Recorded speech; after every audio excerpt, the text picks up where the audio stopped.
look wonderful. Well, it is such an honor to be with all of you here today. My guess, oh, thank you.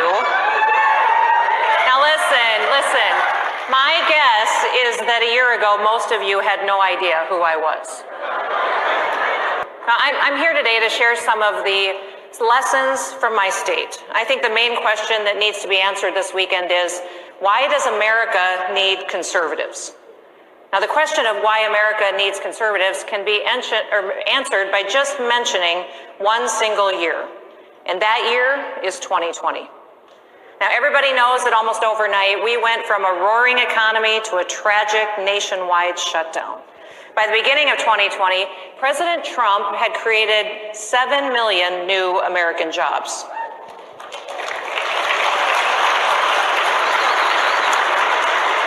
We had the lowest unemployment rate in over half a century, and unemployment rates for Black, Hispanic, and Asian Americans reached the lowest levels in history.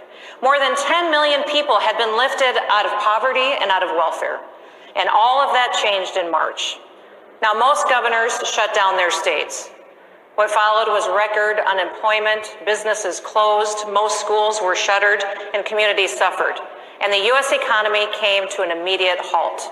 Now, let me be clear. COVID didn't crush the economy. Government crushed the economy.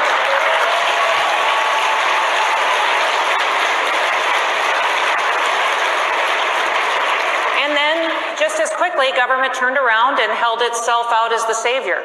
And frankly, the Treasury Department can't print money fast enough to keep up with Congress's wish list. But not everyone has followed this path. For those of you who don't know, South Dakota is the only state in America that never ordered a single business or church to close.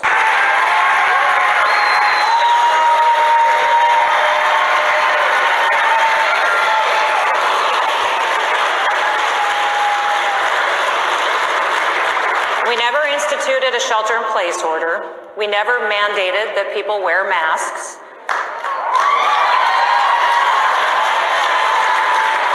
We never even defined what an essential business is, because I don't believe that governors have the authority to tell you that your business isn't essential.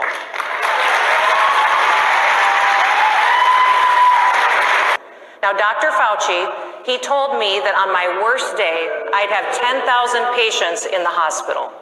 On our worst day, we had a little over 600. Now,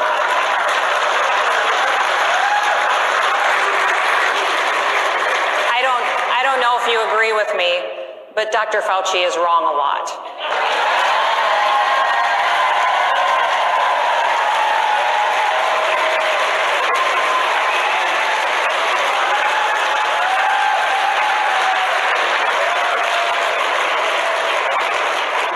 Even in a pandemic, public health policy needs to take into account people's economic and social well-being. Daily needs still need to be met. People need to keep a roof over their heads. They need to feed their families, and they still need purpose. They need their dignity. Now, my administration resisted the call for virus control at the expense of everything else. We looked at the science, the data, and the facts, and then we took a balanced approach. Truthfully, I never thought that the decisions that I was making were going to be unique. I thought that there would be more who would follow basic conservative principles, but I guess I was wrong. Ask yourself this question: how far will people go to enforce mask mandates? Once you start lockdowns, how long can you sustain them? In South Dakota, we had some cases in March and April, but the virus didn't really hit the Midwest until late fall. Should we have kept people in their homes from March onward? Of course not. You know, it's important to ask these questions. We have to show people how arbitrary these restrictions are, and the coercion, the force, and the anti-liberty steps that governments take to enforce them. Often, the enforcement isn't based on facts. Justifying these mitigation efforts has been anything but scientific. Now, many in the media, they criticized South Dakota's approach.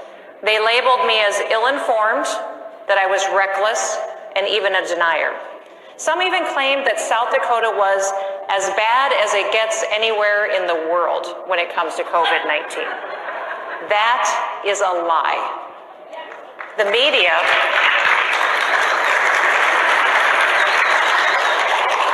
The media did all of this while simultaneously praising governors who issued lockdowns.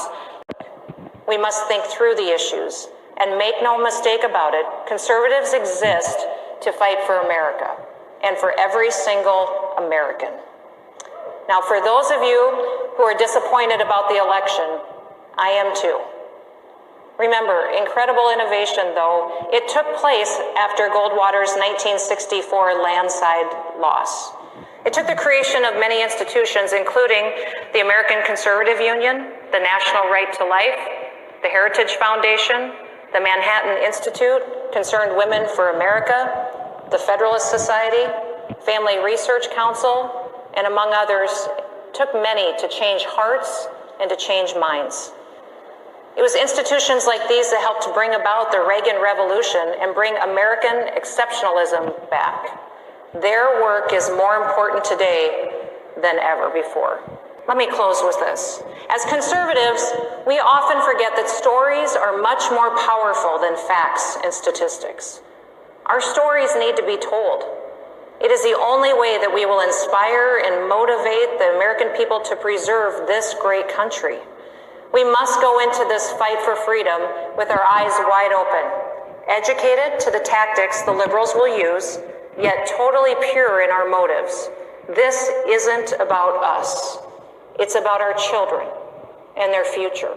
It's about the nation that we're going to pass on to them. It's about telling their stories over and over that remind us why America needs conservatives now more than ever. So thank you for all that you do. America is blessed to have you on her side. God bless each and every one of you, and may God bless the United States of America.